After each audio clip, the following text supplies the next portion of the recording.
Madam President. Senator from Kentucky. Open the champagne, pop the cork.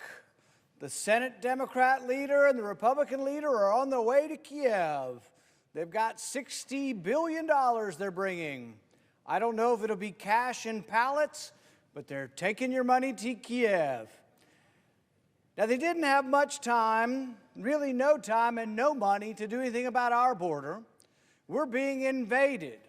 A literal invasion's coming across our border. 800,000 people came illegally in the last month, and all they had time to do in the Senate was get the money, get the cash pallets, load the planes, get the champagne ready, and fly to Kiev. On Friday, they will take the $60 billion to Kiev, crack the champagne, and meanwhile, each day, between 5,000 to 10,000 people come across the border illegally. Now, they put up a sham bill, and they said, you should have taken the sham bill. You should have taken the ruse. We gave you a border bill. But the border bill would allow 5,000 people a day to come across, and then they would declare an emergency. Guess what? The emergency's already here. 700,000 people in 2 months is an emergency. Nearly 800,000 people in 2 months is an emergency. But they gave lie to the ruse when they tweeted out their great bullet points on how great this deal was going to be. They tweeted out, the border never closes. So they were putting forward this great border bill that the president would use to stop illegal immigration, but they tweeted out of all the main points that this would do, that the border never closes. And this is actually true, because what would happen is they would close the illegal crossings, but leave the legal crossings open. It's like, why wouldn't we have the illegal crossing always closed? Why wouldn't we, after having 750,000 people come in illegally, close down the illegal crossings immediately? And what also gives lie to their assertions is that we have the same laws we had under President Trump, and President Trump controlled the border. So how could President Trump do it with the same set of laws, and now they say if you only gave us power, we would do something? But what gives lie to this assertion is that they're in court every day trying to dismantle the barriers that Texas puts up. Texas and 30-some-odd Republican governors have said enough's enough. They put cargo containers and razor wire on the border to say no more illegal crossings. So the Biden administration, who says just give us more power and we'll do something about the border, went all the way to the Supreme Court to get the power, and they have it temporarily. They may not keep it, but they have fought tooth and nail to remove the cargo containers, remove the razor wire, remove the border barriers. So which is it? They want more power to shut down the illegal immigration, or they want to remove the border obstacles to illegal immigration. I can't have it both ways. Now, some would argue, well, this appears to be that you don't want immigrants in your country. Nothing could be further from the truth. We admit 1 million immigrants to our country every year, and I'm for that. In fact, I'm co-sponsor of a half a dozen bills to increase lawful immigration. I think it would be difficult for America to do a lot of things, including building houses, apartments, and commercial construction, without new people coming to the country. I think some of the best Americans just got here. Many of them are my friends. Bowling Green, Kentucky is known for people from all over the world. We have 100 languages being spoken in our schools. This has nothing to do with not wanting immigrants. It has to do with not wanting 750,000 people to come across who we don't know who they are. Most of them are males of a military age, and we're doing nothing. So we come to an inflection point. That's where we are, an inflection point. And we had a chance. 41 of us, 41 Republicans could have stood and said, no, we want something better. There's an emergency on the border, and we will not settle for anything until we get a border security bill. Instead, it folded. Why? Because Republican leadership is flying with the Democrat leadership to Kiev because they have prioritized Ukraine over the southern border. There's no other way to put it. We have a disaster at our southern border, and the ranking Republicans and the ranking Democrats, there is no difference. They're on the same team. They'll be on the same plane to Kiev. Republicans and Democrats, same plane, pallets of cash, your money to Ukraine. Even if you could make the argument, and I think there is an argument that there is a noble cause, that these people are fighting for their independence and they're fighting against aggression. All of that is true, but there is no money to give them. We're out. We are flat out of cash. Not only are we flat out of cash, we're $34 trillion in the hole. We're borrowing money like it's going out of style. We have never, ever borrowed money at this alarming rate. It's hard to even fathom the billions of dollars that goes out the door. It's been said before, but people have asked, how do you imagine, how do you put into perspective $1 billion? What is $1 billion? If you put $1 million in the palm of your hand in $1,000 bills, it would be 4 inches high. But $1 billion is difficult, more difficult to visualize. To put $1 billion into perspective, 1 billion seconds ago, Reagan was starting his second term. 1 billion minutes ago, the Pantheon was being completed in Rome. 1 billion hours ago, we were in the Stone Age, over 100,000 years ago. But $1 billion ago, just a couple of minutes. In the time that I will speak, the government will spend billions upon billions of dollars, virtually $1 billion every 2 minutes. 30-some billion dollars in the space of an hour. It's out of control. If you look at the debt that's being incurred, and people say, what does it matter? You could be like Dick Cheney and some of these Republicans. Deficits don't matter. We don't care about the deficit. Well, you should, and you see the results of the deficit every time you fill up your car. Every time you go to the grocery store, every time you buy something, you're seeing the results of the debt. The way we pay for the debt is we print up money. The Federal Reserve buys the debt, but the Federal Reserve has no money, so they print up the money and they dilute the value of the existing currency. What does that mean? Inflation, prices go up, but so does the cost of government. People have cost of living increases, and I don't begrudge that, but it's 9% in the last year or so. So the cost of Social Security are going through the roof. The cost of Medicare are going to the roof. But do you hear a peep? Not one peep about the problem paying our own bills. We are basically like renters paying for our apartment. In what kind of world do you borrow money to send charity? If you see a homeless person and you want to help them, but you have no money, would you go to the first corner and go into the bank and say, I want to help homeless people. Will you give me $1,000 so I can help homeless people? No one does that. If you're paying the rent for your apartment, do you go to the bank and borrow the rent for your apartment?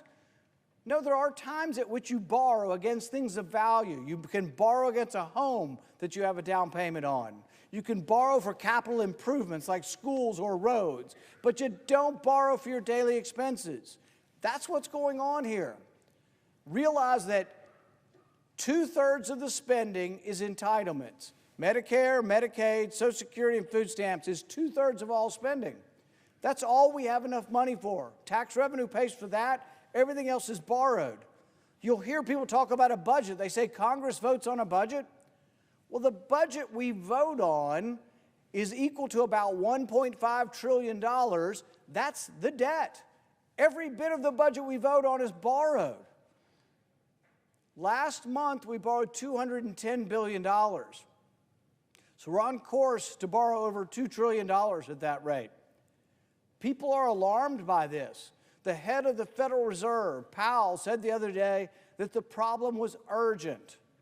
And these are the kind of people that pick their words carefully. The debt is urgent. The need to restrain spending is urgent. And so how does leadership respond? The Republican leaders and the Democrat leaders have gotten together to send $100 billion to another country while they can't pay the bills for our country. We're borrowing money to pay our rent as citizens in our own country, and we're sending $100 billion to another country. Under what world is that a good idea? It's a terrible idea. The Federal Reserve Chairman has said the problem is urgent. Jamie Dimon, the head of J.P. Morgan Chase, has said the problem is urgent. Nassim Taleb, the author of The Black Swan, has said it is urgent. You have all of these people, some who predicted the crisis in 2008, saying it's an imminent crisis. The debt crisis hangs over us. There's a danger of destroying the dollar and destroying our country, and leadership is concerned about making their plane to Kiev. The Republican leader and the Democrat leader will be on a plane to Kiev, I'm assuming with champagne and pallets of cash. Have you ever seen the pictures when they unload the pallets of American cash, when they did it in Iraq? How much oversight do you think there is on pallets of cash? How much is stolen? Well, you'll never know because they have refused to have an inspector general. I've forced at least 2 votes on this. I've been advocating for over a year. I'm not for sending your money to Ukraine. But if you're going to send it, can we at least count how much is being stolen? Ukraine has been on the top 10 list for one of the most corrupt countries in the world, and nobody's watching the money. Now, journalists in Ukraine have actually caught a few people. We haven't caught anybody. If you ask our people from our Defense Department, they'll say, oh, nothing to see here. You realize our Defense Department has never been audited. We've been trying to audit the Pentagon in our country for 2 decades. Do you know what the Pentagon tells Congress? We're too big to be audited. You know what my response is? You're too big then. You should be smaller if you can't even audit the money we're spending. They routinely lose billions of dollars. They routinely have billions of dollars paid. They have no idea where the dollars went. And so in the midst of this, in the midst of a $1.5 trillion deficit this year at least, the leadership has come together. People say they want compromise. Well, you're getting it today, but it's the wrong kind of compromise. It's compromise to loot the Treasury. It's compromise to spend money we don't have. We have not 1 penny saved. There is no savings. There is no rainy day fund. They are shoveling out borrowed cash. Essentially, they have to borrow this from China. They either borrow it from China or they print it up. But there is no money. There's no money sitting around. It's all been spent. There isn't enough money to take care of the stuff they already promised. So everyone on the other aisle and half the people on this side that are wanting to send more cash over there have also promised they're going to take care of you. So all the entitlement programs are out there. Well, the entitlement programs consume all of our tax revenue. There's no money beyond that. So the military and the non-military discretion, that's about 1/3 of the overall spending. There's no money for it. It's all borrowed. So we're going to add to that. Now, I've often asked the question, couldn't we maybe set priorities? And if you really believe that Ukraine is part of our national security, which is ludicrous, but if you believe that, maybe the money should come out of the defense budget.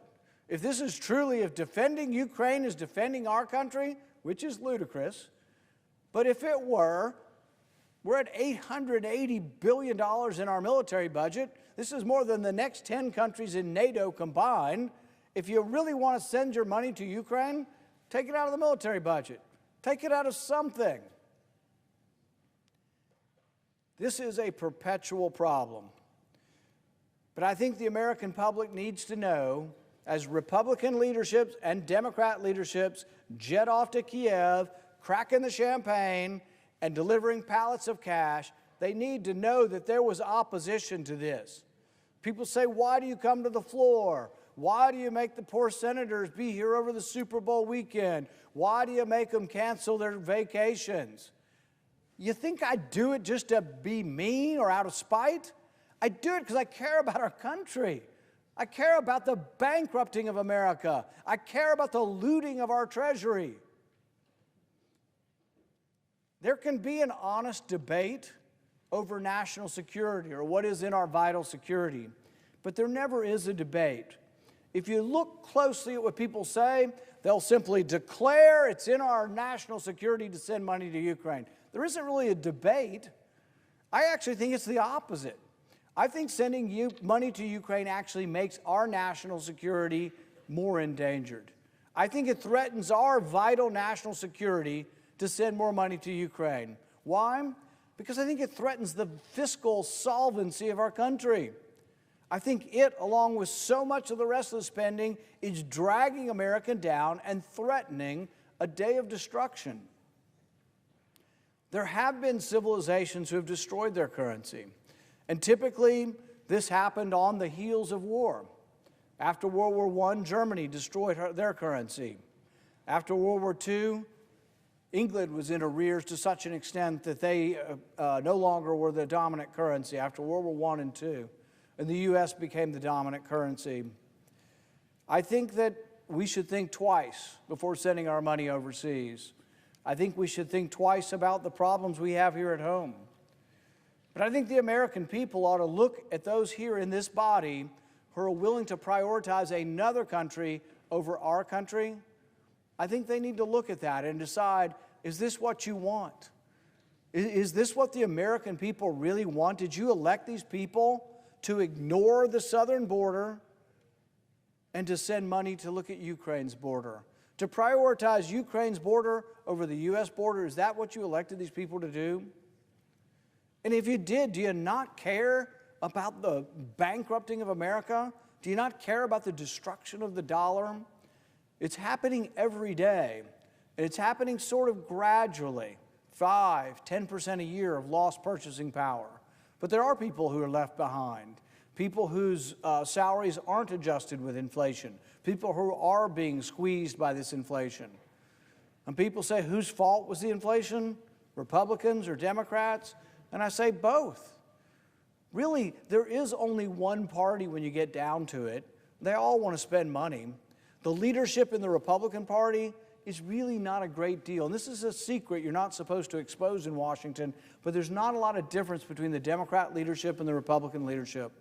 They kind of want to spend money sometimes for different things. Sometimes the Republicans want to spend more on the military enterprise, and Democrats maybe more on welfare. But they get together. People say, oh, there's not enough compromise in Washington. There's way too much compromise. Why? They compromise to spend money we don't have. So in order to raise military spending, they got to promise that they'll raise the welfare spending as well. There's one particular argument that's been made by Republican leadership as well as Democrat leadership as well as the White House. I find this argument particularly reprehensible, particularly disgusting and disturbing. They make the argument that it's really not so bad to send money to Ukraine because it increases the profits of the arms merchants.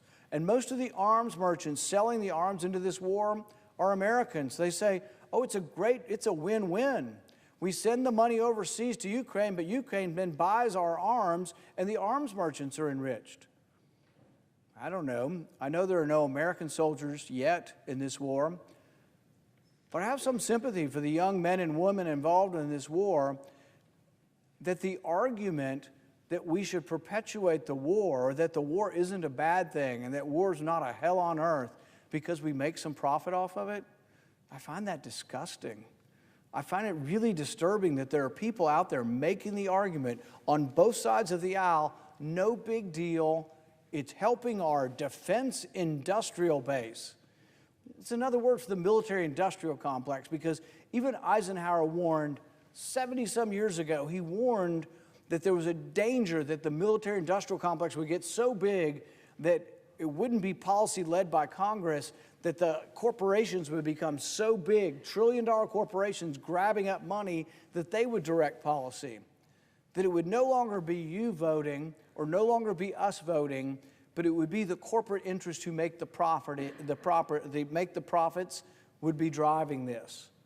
And I think we've become eerily close to that. This is sort of the quiet part they used to not say out loud.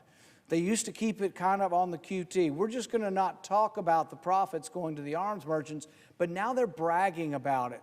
the defense industrial base. We are going to enhance the defense industrial base. Really? The meat grinder of war is now justified by expanding the profits of arms merchants? Some estimates are 500,000 people have died in that war. So if we keep it going for another year or two, maybe 1 million will be dead in the war. That'll be good for arms profits. So is that what our advocacy is? Not to shorten the war, but it's not so big a deal to let the war go on and on? The head general in Ukraine has said that the war has come to a stalemate. And I'm the first to acknowledge, look, the whole war was started by Russia. Russia's the aggressor. There is nothing good to be said about Putin doing this. He is the aggressor. He is in the wrong. But that doesn't really change the situation on the ground. It's at a standstill. 500,000 people have died. It's at a standstill. Some towns in Ukraine, you can't find young people anymore. They're either dead or have gone off to Europe to avoid the war. So Zelensky, the president of Ukraine, fired his major general because the major general admitted the truth, which is this is at a stalemate. Many people in this body, to justify foreign aid, will say we're spreading and projecting American power and American values. We're trying to teach and show to the world the nobility of democracy. Yeah, if you watch one of the networks, that's all you hear, democracy, democracy, democracy. Well, guess what? Ukraine's not a democracy. They don't have elections. So they've stopped having elections several years ago, and there's no plan to have elections. So Zelensky had one, and I'm not saying he didn't win. In all likelihood, it was a legitimate election. But it's sort of one and done. He's not going to have more elections. And so we are bending over backwards, not we, the Republican leadership and all of the Democrats are bending over backwards to send money to a country that doesn't have elections. This is a country that has banned media criticism. There is no media criticism. And you'd think the defenders of the First Amendment would be irate the fact that there is no objective media criticism in Ukraine. But the reason why the other side is not standing up and why they're not crazy in arms about this is they actually want that now in our country. They actually are for censorship. They believe in the homeland security of the United States censoring and telling people they can't tell you. So if I were to say, which I've said 1 million times, that it's a mistake to vaccinate your kids for COVID because they already have immunity and that there are some risks to that vaccine, the other side will say, I don't have the right to say that. They say that it would be okay for government in league with corporations to censor my speech. If I were to tell you masks don't work, and they don't, all of the studies, 78 randomized controlled studies say masks don't work. You can wear one. I'm not going to forbid you from wearing one. I would just tell you the truth. They will say I shouldn't be allowed to say that. I can still say it on the Senate floor. But if I say it on some of the big tech platforms, we have the FBI and Homeland Security under the Biden administration sitting down and meeting with big tech on a weekly basis to encourage them to take down my speech. So when Ukraine limits speech, you don't hear much of a criticism. They just send their money because they are no longer opposed to censorship. They're no longer for the First Amendment. They're for the First Amendment unless you're spreading misinformation. But what is misinformation? It's their definition and their idea that they don't like what you're saying. I would be perfectly willing to acknowledge there are arguments on the other side of what I'm saying, whether masks work, whether you should vaccinate your children. I think the arguments are stronger on our side, and I'll debate anybody on these subjects, and I think they should be debated. And then you should make your own choice. In a free country, you make a choice. Wear a mask, don't wear a mask. Vaccinate your kids, don't vaccinate your kids. But to ban the speech is a very dangerous precedent. This is the kind of speech that they're in favor of banning in our country. So they're not too troubled when speech is banned in Ukraine. There's also been banning of religious authorities in Ukraine as well. So we don't have elections in Ukraine, we banned speech, and there's also been a banning of religion as well. And yet the fervor of people to send the money, to load the plane is likely loaded. Now, I may be exaggerating that there are going to be pallets of cash. There are probably going to be a computer entity, but it's much more visual to imagine the pallets of cash. But there will be a plane that will leave this weekend, and it will have the Republican leader on it and the Democrat leader. and they will be celebrating $60 billion of your money going to Ukraine. $60 billion. $60 billion we don't have. And also at the same time, they had no time to discuss the invasion coming in from the southern border. We didn't have 1 minute. We haven't had an amendment. We have several amendments that would actually put border security back into the bill. And some on the other side, I love this.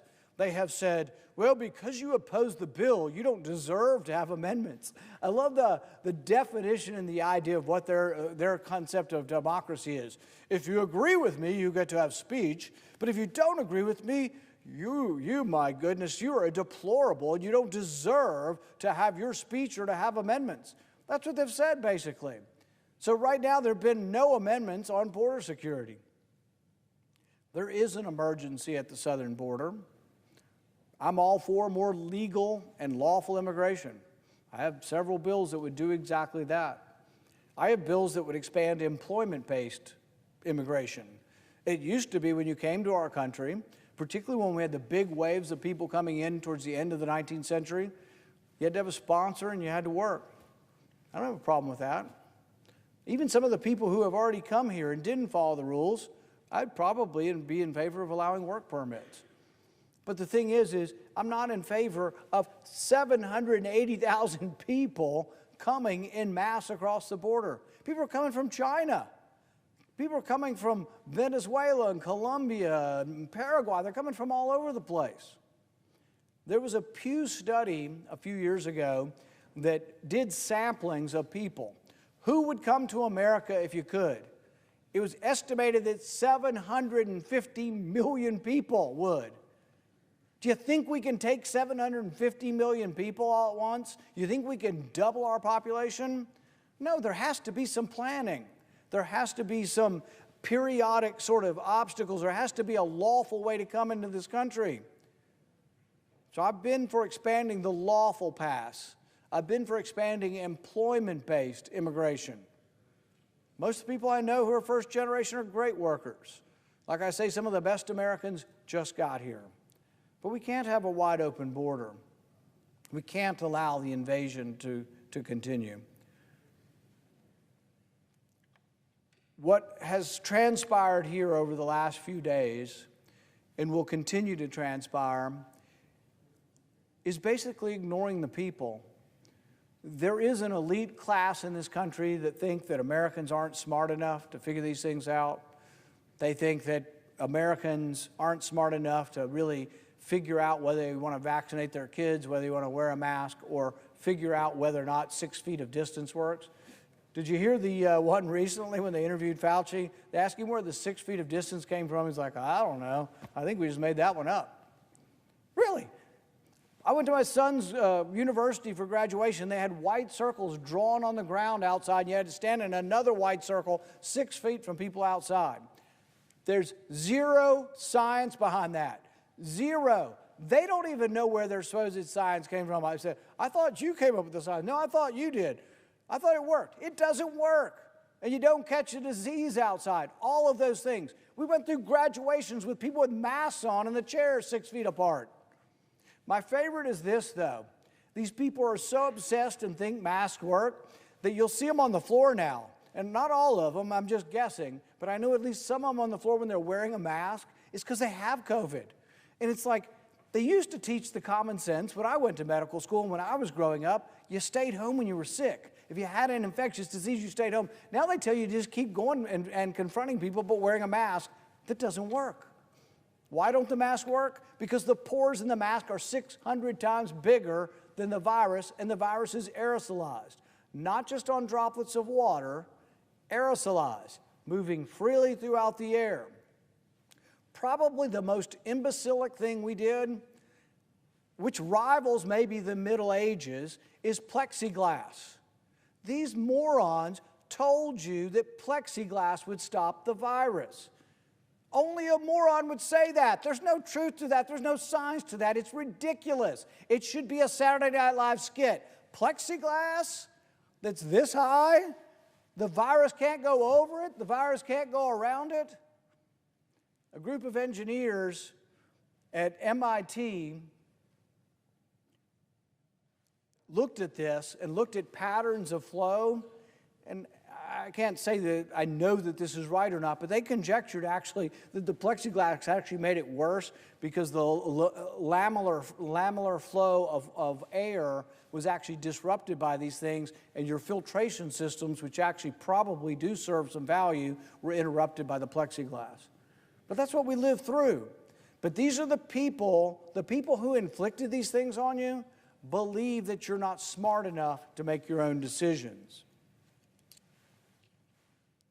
When you tell people at home what's going on up here, and I go home every weekend, go to the grocery store, go to church. When I tell people at home that they just sent $60 billion overseas, they're aghast. They say, how can that happen? They say they know of no one. If I'm in Eastern Kentucky, I could be talking to a fireman, a policeman, city councilman. They come up to me spontaneously and say, we have problems here in our country. We can't pay for the basic functioning of our country. Only 2/3 of the spending in Washington is paid for. An entire third of it is borrowed. And yet they want to send money to a foreign country to deal with their problems? Shouldn't we try to take care of our own country first? Shouldn't we try to do something to actually, quit the destruction of our own currency? How do they get away with it? It's incredibly unpopular. If you were to take this position in my state and ask everybody in Kentucky, how many of you think that we should send $100 billion overseas and do zero for the southern border? Not a penny, not one policy change, nothing for the southern border. How many people believe that? In my state, it's close to zero.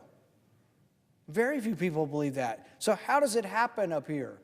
It happens because there's not enough sunlight. There's not enough transparency.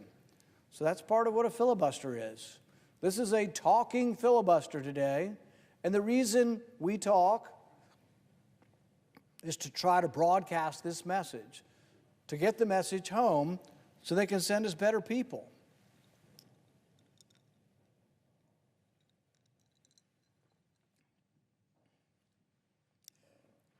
Madam President, can you tell me how much time I have remaining in the hour of speaking? The senator has 27 minutes remaining. All right.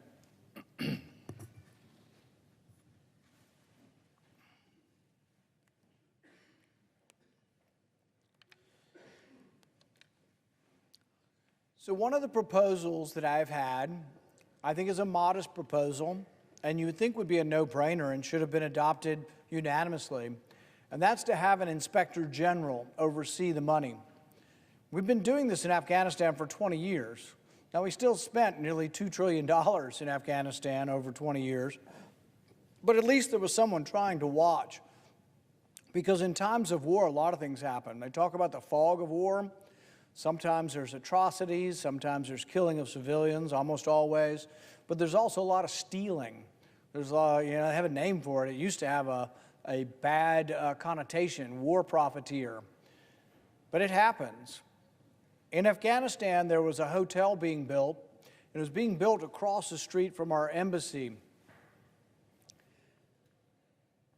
It was framed out. It was halfway, it was at least started. You could tell it was going to be a hotel. And as it was being built, somebody said, wow, it looks like they'll look right down into the courtyard of our embassy. And somebody said, wow, wouldn't that be a safety risk? And other people said, yeah, I think you're right. And so the construction slowed down when they evaluated the possible safety risks of building a tall hotel looking down on our embassy. Meanwhile, the guy who had the money fled to Jordan with $60 million. I think it was going to cost $80 million. They put about $20 million into it, and it was left there as an eyesore. And my understanding, it was eventually torn down. How did we know about this? Because we had an inspector general. The inspector general is called a SIGAR, Special Inspector General for Afghanistan Reconstruction. So I had a proposal over a year ago. I said, why don't we take the inspector general, who's been doing this in Afghanistan, already has a budget, because I just happen to be conservative with everything. And I said, we don't even need a new budget. The guy's already got a budget. He's got $10 or $15 million in his budget. Why don't we switch him over from Afghanistan to Ukraine? I've told absolutely everyone I know about it. When I go home, I mention it, people mention it to me. I've not heard of one person who's opposed to it. I've not heard of one person who would be opposed to having an inspector general. So we voted on it. The other side almost universally voted it down, and some on my side voted against it. Why? Because the inspector general has a history of finding waste. They don't like him. I picked him because he apparently is good at his job. He has a whole series of maybe 50 to 100 economists, accountants, people who are used to looking at war spending, and he finds the people wasting it. He writes a book on it every year. One of the waste projects that he found was a natural gas station. And this is the kind of ludicrous stuff that people at home don't know about. And this is stuff the other side sticks in everything. Everything's got to be green. We're going to make the military green. So they decided they wanted to have a natural gas station in Afghanistan. You have to realize this is a country where a lot of the food is still cooked on open fires and people ride burros, not natural gas cars. But they built it. They spent $45 million building a natural gas station 30, 40 miles out from any military site. Couldn't be protected. But then they discovered another problem, and I guess maybe they hadn't thought this through. They wanted to go green, and they wanted to get rid of the internal combustion. They wanted to go to natural gas and away from gasoline. They were going to solve climate change in Afghanistan, a country of open fires. So they built this natural gas station for $45 million, but lo and behold, you know what they discovered? Nobody had a car that ran on natural gas. So, never to be deterred, the wastrels of American spending said, let's buy them cars that go on natural gas. We got a gas station. We got to get them cars that run on natural gas so we can cure global warming in Afghanistan. So they bought them, I think, 24 cars that ran on natural gas, but they didn't think this one through either. The people now had a gas station that delivered natural gas to their cars. We gave them a couple of cars that ran on natural gas, but they didn't have any money. So we said, let's get them a credit card. So they got them credit cards to buy the natural gas. We have a gas station, natural gas cars, but now here's your credit card. They didn't think that all the way through either. It turns out that people were still killing each other in that part of the world, and it was too dangerous for our soldiers to protect. So when one of my staff members asked to see the natural gas station, he was told by our soldiers, too dangerous to see it. So as you can imagine, this natural gas station now looks like, if you can imagine an inner city gas station with the copper pipes torn out, anything that's of value torn out of the ground, that's your natural gas station in Afghanistan. That's your $45 million, and that's war. Even with an inspector general, we found out about it. Can you imagine what war is like with no inspector general? Now, the other side will say, oh, the Department of Defense has an inspector general.